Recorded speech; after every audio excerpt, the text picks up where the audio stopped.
मेरे ऐसे भाई और बहनें जिनको प्रॉपर सही तरीके से नींद नहीं आती, लेकिन खुशकिस्मती से अभी तक वो कभी नींद वाली गोली के करीब भी नहीं भटके, यानी कि नींद वाली गोली के आदी नहीं हुए।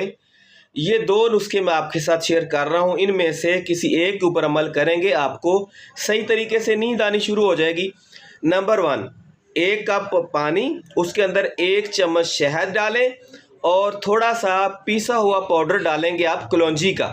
पकाकर आप सोने से आधा घंटा पहले ये कहवे का कप पी लें। चंद दिन पिए, इंशाल्लाह आपको आज खुद बस लेटने की देर आपको नींद आनी शुरू हो जाएगी। दूसरा टोटका ये है कि आप 1 कप पानी, उसके अंदर पिसे हुए खुश्क धनिए की आधी चम्मच डालकर पकाएं और सोने से 1 घंटा पहले आप ये कप पी लिया करें।